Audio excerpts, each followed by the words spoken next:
लोग गायब हो रहे हैं। हमारे कुछ सब्सक्राइबर्स ने भी इन वीडियोस को इंस्टाग्राम पर हमारे साथ शेयर किया, जानने के लिए कि आखिरकार यह सब कुछ क्या हो रहा है। दोस्तों, सबसे पहले आप इस स्कूल के बच्चों के साथ हुई घटना का वीडियो देखिए।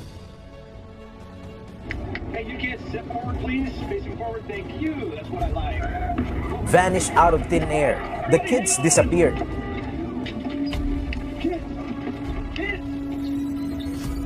He called the police in panic, explaining what happened. इस वीडियो में देखा जा सकता है कि बच्चे स्कूल जा रहे थे। एज यूजुअली एक नॉर्मल दिन था और बस ड्राइवर बस चला रहा था और बच्चों को कह रहा था कि सीधे बैठ जाइए, और फिर सडनली सभी बच्चे बस में से गायब हो गए। ये पूरी घटना बस में लगे सीसीटीवी कैमरे में रिकॉर्ड हो गई थी और इसीलिए इसकी फुटेज आज हम क्लियरली देख सकते हैं कि सारे बच्चे वहां से गायब हो गए। इसके बाद ड्राइवर ने इमरजेंसी नंबर पर कॉल किया, वहां पर पुलिस आई, पुलिस ने आके चीज़ों की इन्वेस्टिगेशन की और पुलिस को भी कुछ भी समझ नहीं आया कि आखिरकार यह क्या हुआ। Any drugs or alcohol in the vehicle? No, of course not. All right. Sit tight, sir. I'll be right back. Okay. Your registration is... The woman just suddenly disappeared out of thin air, and the officer tried to look for her because her के एक hospital की भी video viral हो रही है जिसमें hospital से लोग अचानक गायब होते हुए दिखाई दिए।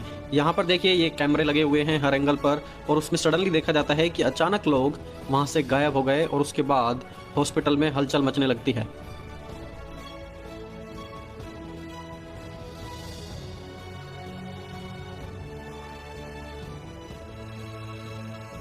लोग लाइनों में लगे होंगे खाने के लिए, और मैं आपसे फिर कह रहा हूं कि ये जो लाइनों में आप देख रहे हो ये एक ट्रेलर है।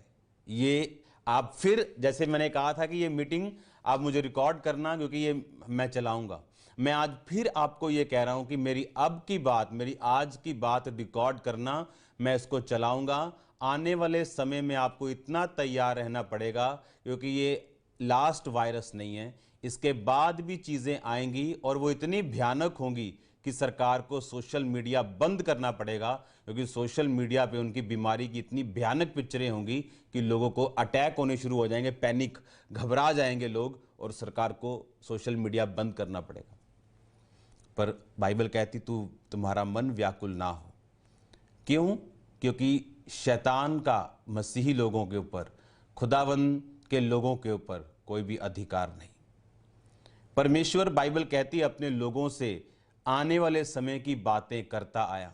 परमेश्वर ने कहा, अब्राहम में से मैं कुछ छुपा के रखूं जो मैं करने वाला हूं।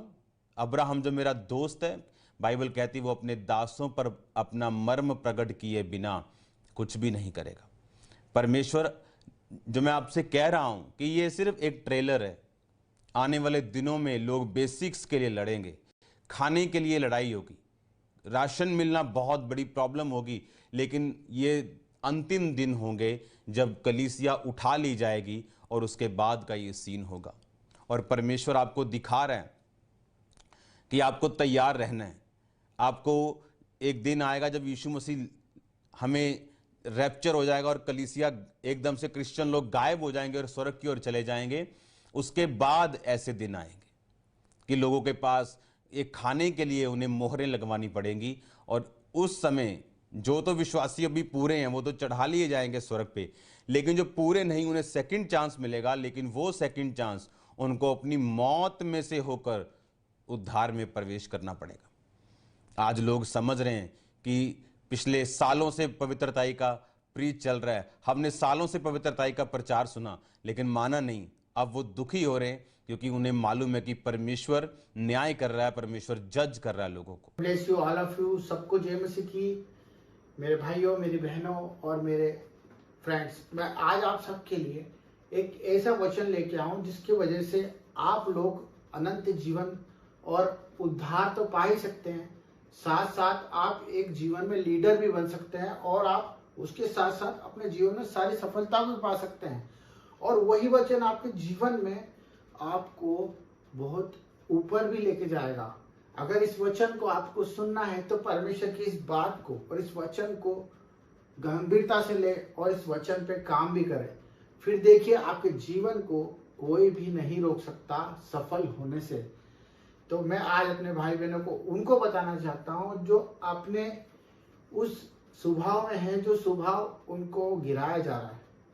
वो उस गलत फहमियों में है, उन कल्चर में है, उन आदतों में फंसे हुए हैं जो वो जानते भी हैं पर उसके बाद भी वो उस चीज पर ध्यान नहीं दे पाते और उसी के वजह से वो अपने जीवन को बिगाड़ते जा रहे हैं और बिगड़ने के साथ साथ वो उसे संभालने की भी कोशिश नहीं करते।